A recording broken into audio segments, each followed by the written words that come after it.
Hay coches que van más allá del metal, la goma y la gasolina. Hay coches que se convierten en espejos de toda una época, testigos de una sociedad entera.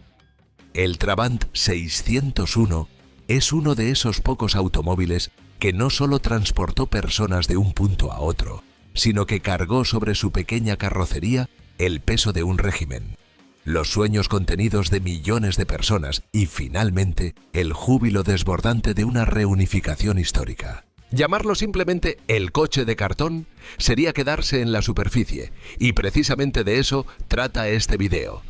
De ir más allá del apodo fácil para entender por qué este pequeño automóvil, fabricado con materiales insólitos, impulsado por un motor de 2 tiempos y concebido en los talleres de una Alemania que ya no existe, continúa generando pasión, coleccionismo y devoción en todo el mundo décadas después de que se apagara la última cadena de montaje.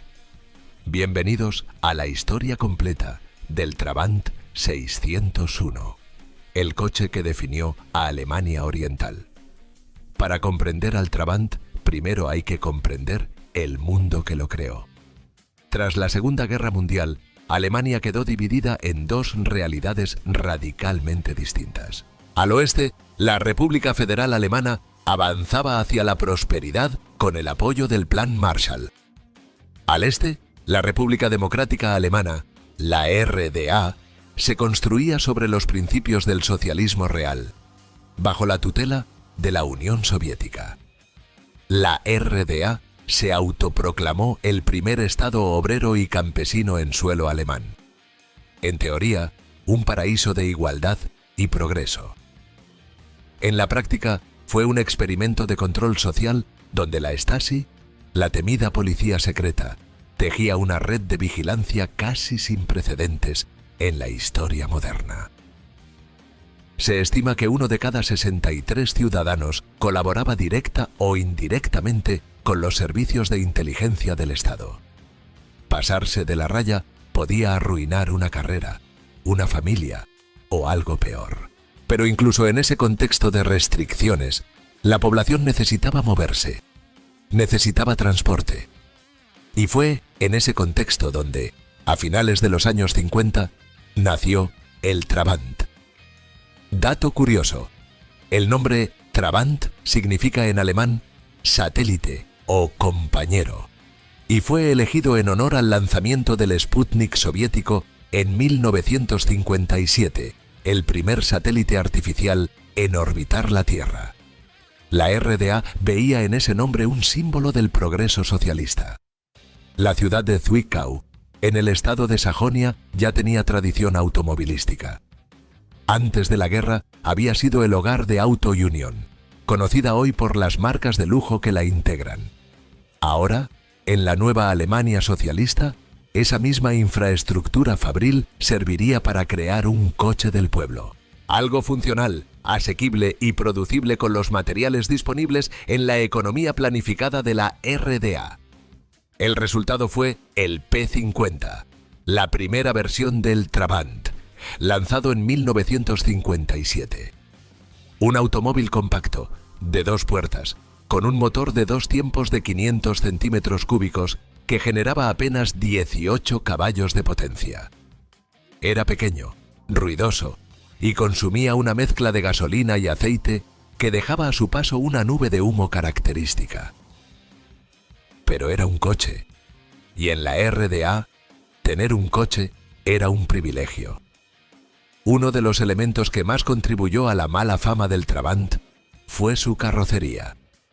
Ante la escasez crónica de acero en la economía de la RDA, los ingenieros tuvieron que buscar una alternativa y la encontraron en un material compuesto que llamaron Duroplast. El Duroplast combinaba fibras de algodón de baja calidad, disponibles en abundancia gracias a los intercambios comerciales con los países del bloque socialista, con resina fenólica. El proceso de fabricación era laborioso.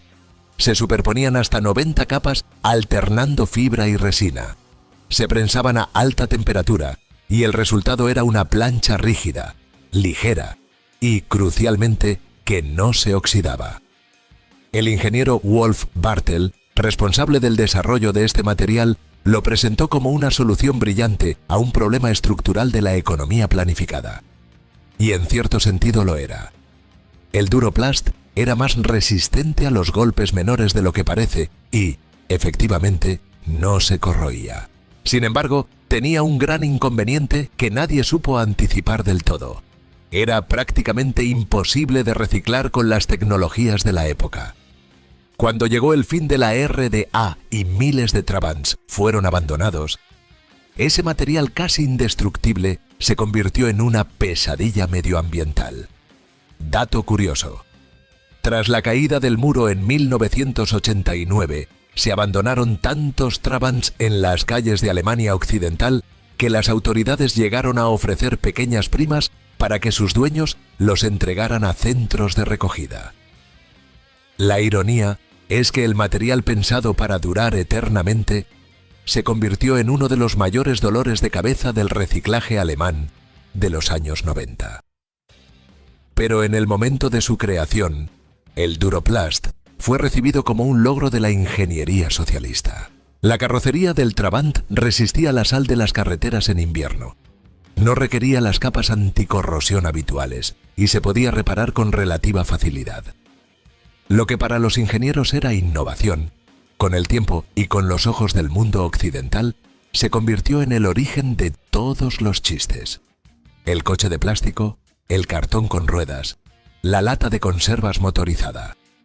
Para un ciudadano de la RDA, conseguir un Trabant no era simplemente ir a un concesionario y elegir el color. Era un proceso burocrático que podía prolongarse durante años. A principios de los 60, el tiempo de espera rondaba los 2 años.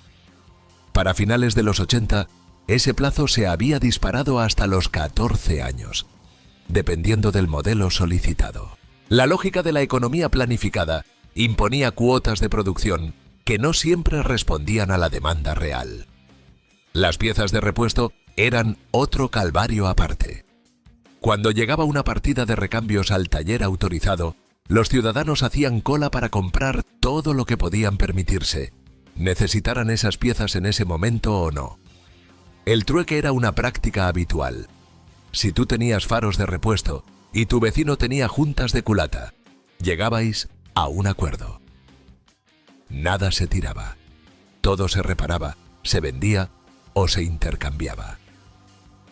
El mecánico V. Schmidt, cuya familia gestionaba durante generaciones un taller autorizado de Trabant en Brandeburgo, recuerda ese ecosistema con una mezcla de nostalgia y perplejidad. En su taller, gracias a su estatus oficial, nunca sufrieron la escasez de piezas que martirizaba al ciudadano común. Pero eran muy conscientes de la realidad que vivían sus clientes. Si hasta aquí el video te está gustando, dale like ahora.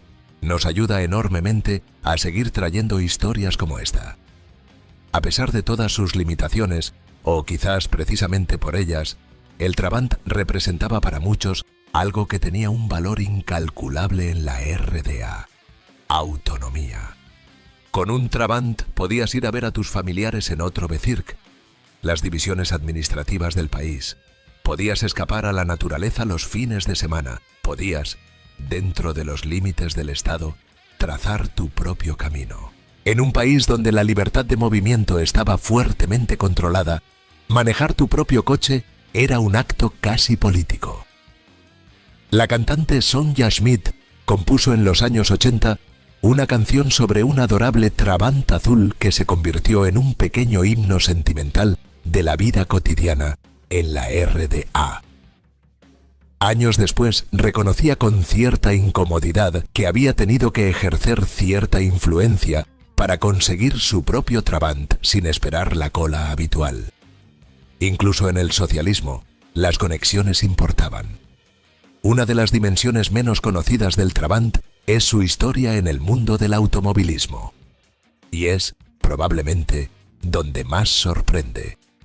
En el Rally de Montecarlo de 1970, 2 equipaciones formadas por Trabants completaron la prueba en los puestos 71 y 72 de la clasificación general. No fue una victoria épica, pero sí fue suficiente para que la dupla formada por Eberhard Asmus y Helmut Pila se alzara con el triunfo en la categoría de vehículos de hasta 850 centímetros cúbicos.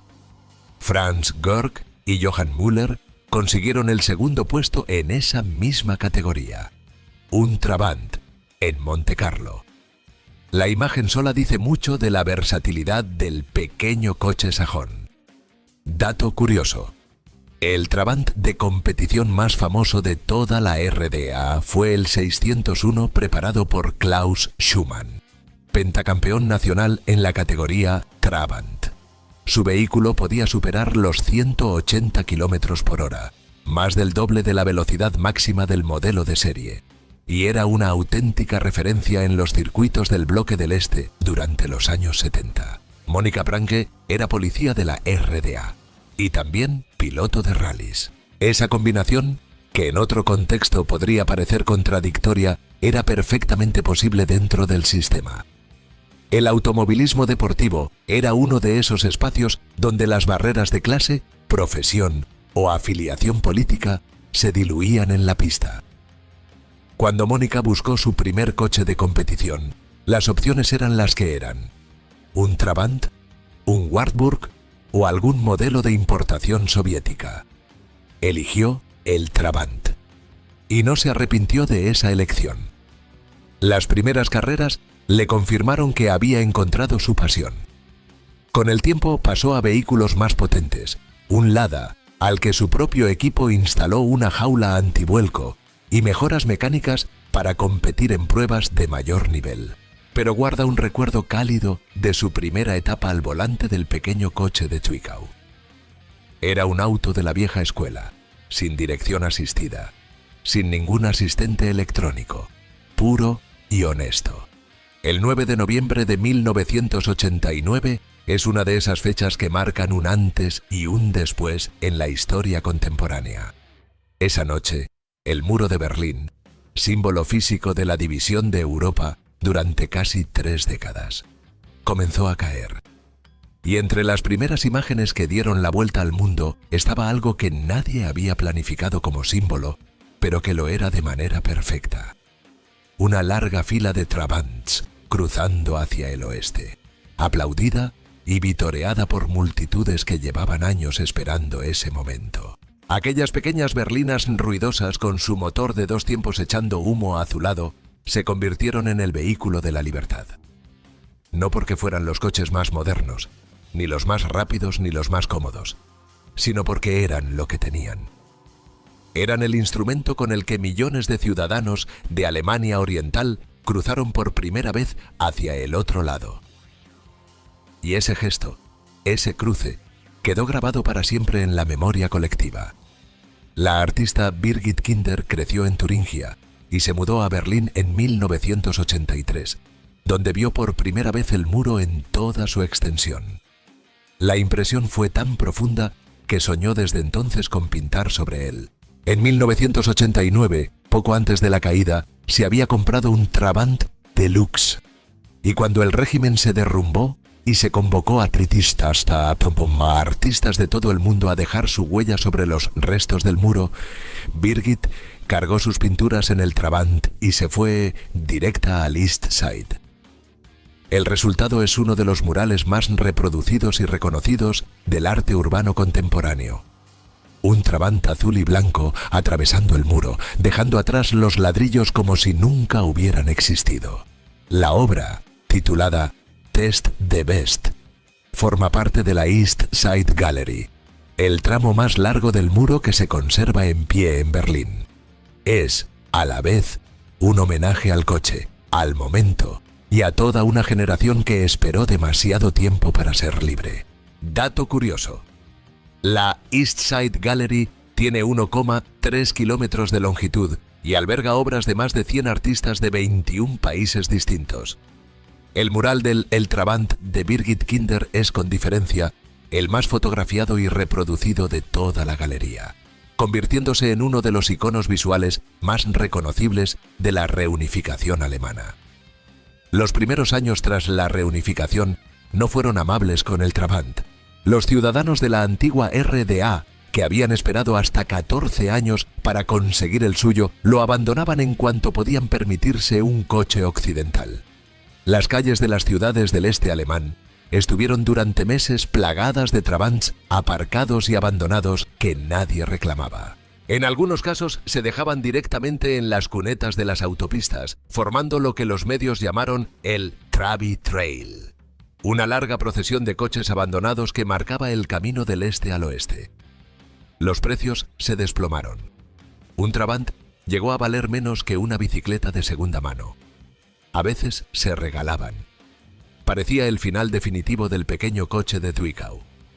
Pero la historia tiene sus propios ritmos. A mediados de los 90, algo empezó a cambiar. Los mismos ciudadanos que habían abandonado sus Trabants empezaban a recordarlos con una extraña mezcla de ironía y afecto. El Ostalgie, la nostalgia por la vida en Alemania Oriental, comenzó a florecer como fenómeno cultural. Y el Trabant, naturalmente, se convirtió en uno de sus emblemas más reconocibles. En 1991, el álbum Achtung Baby de U2 incluía en su portada un Trabant pintado por el artista callejero berlinés Thierry Noir. La imagen llegó a millones de hogares en todo el mundo. En 1991 se estrenó la película Go Trabi Go, una comedia que narraba las aventuras de una familia de la antigua R conduciendo su Trabant hasta Italia. Fue un éxito de taquilla en Alemania y generó una secuela al año siguiente. Los chistes sobre el Trabant siguieron circulando. ¿Cómo se duplica el valor de un Trabant? Llenándolo de gasolina, pero ahora tenían un matiz diferente. Ya no eran solo burlas, eran también, a su manera, homenajes. Suscríbete al canal si quieres más historias como esta. Cada semana exploramos los coches que marcaron la historia. Hoy, más de 3 décadas después de que saliera el último Trabant de la cadena de montaje, el coche vive una segunda vida completamente inesperada. Al haber superado el umbral de los 30 años, todos los Trabants son legalmente vehículos clásicos. Y eso, en el mundo del coleccionismo, lo cambia todo. José González vive en Bruselas y es un apasionado de los automóviles del bloque del Este. Como ciudadano portugués criado en Europa Occidental, el mundo de detrás del telón de acero siempre le pareció envuelto en un halo de misterio y secretismo. Hasta que encontró su primer Trabant 600, uno de 1973. 7 años después de aquella compra, el coche es, en sus propias palabras, un miembro más de la familia. José coordina el Oostblok Meeting, un encuentro en Bélgica que reúne a entusiastas de los vehículos del bloque del Este, y tiene una defensa preparada para quienes comparan desfavorablemente el Trabant con sus contemporáneos occidentales. Tiene un Mini británico del mismo periodo, y no es ni más cómodo ni más fácil de aparcar que el Trabant. En términos de espacio interior y capacidad de carga, el pequeño coche sajón gana la comparación. Dato curioso: el Trabant 601 se fabricó prácticamente sin cambios estructurales desde 1964 hasta 1990. Durante 26 años, la carrocería, el motor y la mecánica básica permanecieron casi idénticos. Esa inmovilidad tecnológica, que en su día fue una crítica demoledora, hoy es paradójicamente una de las razones por las que es tan fácil de restaurar. Todas las piezas son compatibles entre sí. En otro rincón de Bélgica, Mark van Aerschot ha construido algo todavía más singular: un museo privado dedicado íntegramente al Trabant. 13 coches completos, 1.900.000 maquetas en escala y una colección de recuerdos que llenaría una habitación entera. Mark vio su primer Trabant la noche del 9 de noviembre de 1989, en televisión, cruzando el muro. 4 años después compró el primero, y ya no pudo parar. La colección incluye uno de los poquísimos Trabants que se exportaron oficialmente a Europa Occidental. Un ejemplar vendido en Bélgica en 1965, completamente original, con toda su documentación. También hay modelos militares, versiones descapotables, prototipos y una recreación en madera del paso fronterial con sus guardias y el Kübelwagen, el vehículo todoterreno que usaba el ejército de la RDA. Lo más parecido a una máquina del tiempo, dice Mark, son los coches clásicos. A finales de los 80, con la presión de la reforma y la apertura que llegaba desde Moscú con la perestroika de Gorbachov, incluso los planificadores de la RDA reconocían que el Trabant necesitaba una renovación urgente. En la planta de Zwickau, ingenieros que llevaban años desarrollando prototipos en secreto, sin que las autoridades del partido se enteraran del todo, tenían sobre la mesa soluciones técnicas viables. Pero la economía del país no podía absorber el coste de reconvertir las líneas de producción. La solución que finalmente se adoptó llegó en 1990, ya con el muro caído y el país camino de la reunificación. El Trabant 1.1, equipado con un motor de 4 tiempos de 1.100 centímetros cúbicos fabricado por Volkswagen. Era un coche radicalmente diferente en sus entrañas, más limpio, más potente, más moderno. Pero llegó demasiado tarde. Para cuando el último Trabant salió de la cadena de montaje, en abril de 1991, nadie prestó demasiada atención. La fábrica cerró, los trabajadores buscaron empleo en otra parte, y el nombre Trabant pasó oficialmente a la historia. El mismo año en que la RDA dejó de existir como Estado, el coche que la había representado también se extinguía como producto de serie. ¿Qué hace que un coche que fue ridiculizado durante décadas, que tuvo una lista de espera de 14 años, que contaminaba el aire con su motor de 2 tiempos y que fue abandonado por sus propios dueños en cuanto pudieron, se convierta hoy en objeto de culto, de coleccionismo y hasta de devoción? La respuesta, probablemente, está en lo que el Trabant representa más allá de sus especificaciones técnicas. Es un testigo material de una época que desapareció de manera abrupta e irrepetible. Es la prueba tangible de que incluso bajo las condiciones más restrictivas, las personas encuentran la manera de apropiarse de los objetos que les rodean y de cargarlos de significado personal. Es, en definitiva, un símbolo de vida humana bajo el socialismo real, con todo lo que eso implicó.